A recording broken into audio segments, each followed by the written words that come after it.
What is going on, football fans? Back at it with another New York Giants video as some bad news came out for David Sills today of the New York Giants, a guy that I really thought stood a very good chance to make this New York Giants roster at the wide receiver position, and it was a position that we were all really intrigued by going into the offseason, being that the New York Giants brought in so many outside pieces to try to compete for the 5th and 6th spots on the depth chart. We all know the top 4, but those bottom 2 spots, possibly 3 if they go with 7, are definitely up for grabs for the New York Giants, and they've brought in a ton of guys from the outside, and I still think they could potentially look at somebody else. But we'll start with David Sills. David Sills was a guy I was really rooting for. The former quarterback prodigy, standing at 6'3", had 33 touchdowns over his last 2 years in college, was an undrafted free agent last year by the New York Giants, and had a tremendous training camp, but he has been put on IR with some kind of foot injury, and they say he will miss the remainder of the season, which opens up the door for a number of these guys. The reason I like Sills so much this year was because I thought that he fit the offense very well.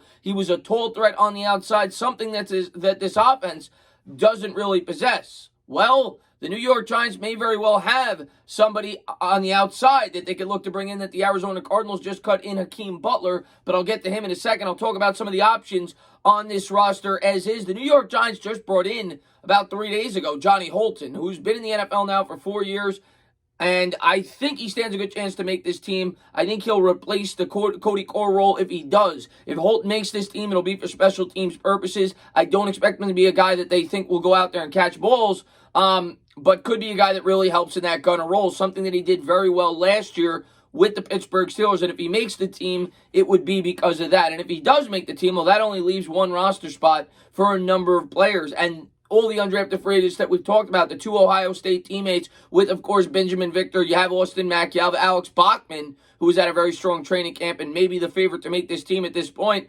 Derek Dillon, the speedster, and, of course, C.J. Board, who has some NFL experience as well, who supposedly has done very good. And your guess is as good as mine at my point. Alex Bachman's gotten great write-ups, as has C.J. Board, and Benjamin Victor coming in was thought to be the favorite among this group to make this team, probably for the same reason that I talked about with David Sills. He possesses height. He's 6'4". He's a threat in the red zone. Went to Ohio State, along with his teammate, who was probably the second favorite, Austin Mack, going into this offseason. So the New York Giants will have a lot of questions on their hands with only a day to go as they try to break down the roster, as David Sills will no longer be a part of the team. If I had to guess, I think that Johnny Holton will make it. I think we have a head coach, and there's a reason they signed him just 3 or 4 days before camp. I think we have a coach that stresses special teams, and if Holton were to make it, that would only leave one spot for a number of these players. Now, if he doesn't make it, of course, you go with 2 undrafted free agents, but the one guy that everybody is talking about right now on Twitter that is a surprise cut by the Arizona Cardinals is Hakeem Butler. Butler went to Iowa State, was drafted last year ahead of Darius Slayton in the 4th round, and you want to talk about height. Guy is 6'6". He ran a 4.48 40 time coming out of Iowa State. He had over 1,300 yards and 9 touchdowns his senior year while at college. And he was a guy that was very highly thought of going into the draft process last year. He went down last year with a broken finger before the season started and didn't play for the Arizona Cardinals. Now, the Cardinals, of course, went out there. They brought in DeAndre Hopkins. They have Andy Isabella. They have a number of young wide receivers on that football team. Of course, Larry Fitzgerald, Kirk, so on and so forth. So that may be the major reason why he didn't make that team. They have a lot of talent at the wide receiver position, and they just may not view him as a piece of the future for the Cardinals. From what I read, if he is not claimed, the Arizona Cardinals will strongly consider bringing him back to be a part of the practice squad. But if you're the New York Giants, and a number of other teams, by the way, teams I've talked about in the past, the Packers, the Jets, you got to at least consider taking a look at this guy. The guy went in the 4th round. I've read articles. I remember reading articles leading up to the draft last year. He was compared to Plaxico Burress, the former New York Giant great wide receiver. They're both 6'6", and he has a limited route tree. Kind of similar to what we heard about Darius Slayton coming into the pros. Slayton really just ran vertical routes well at Auburn, and it was not an offense that was best suited to fit his skill set. Well, really the same thing has been said about Hakeem Butler. He's a guy that could go up and catch the 50-50 ball. Not the greatest route runner, a bit of a project, but the guy is tall and he's fast. A 4.48 40 time for a guy who's 6'6". You can't teach speed and you can't teach height. And it's something that the New York Giants desperately need. Reese John was also cut by the New York Giants, a guy that a lot of people were rooting for, being that he was 6'7". Maybe he will be back on the practice squad. But this is a guy if you're the New York Giants with Hakeem Butler, I think you have to at least consider bringing him in for a look. Like I said, you can't teach those things, and we desperately need a tall option on the outside for the New York Giants, and he could be a guy that makes the team as a fifth or sixth option. Maybe you bring him in red zone packages, but I think the Giants need to kick the tires here. Sills, bad news for him. I was really hoping he would, make this team based off the things I heard in camp, and I talked about 2-3 months leading up into camp that I thought he stood a really good chance of making this team, and I think he would have made it had it not been for the injury. When he sat out for the practice yesterday, I thought it could have been either A, because he made the team, or B, because of something like this. Well, unfortunately for Sills and unfortunately for the Giants, it's due to injury.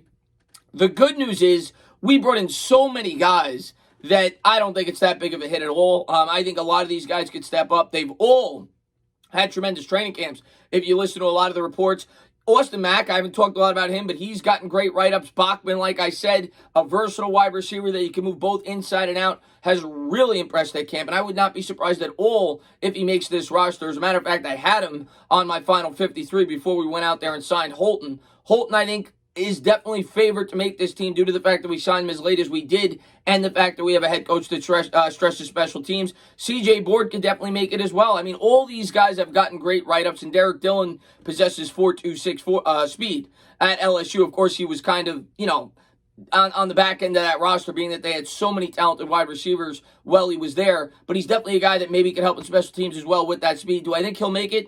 Probably not. I heard a lot of things about him dropping passes. But I expect most of those guys, if they don't make the team, to at least be on the practice squad. Being that the New York Giants definitely valued a lot of them, bringing in 500 or 600 drafted free agents throughout the entire process this offseason. But the starters are the starters. But the Giants need depth, because we know a number of the guys that we have at the top have injury history. And, you're only as good as the 53rd man on your roster in a sport like football. There are so many injuries, especially in a year like this.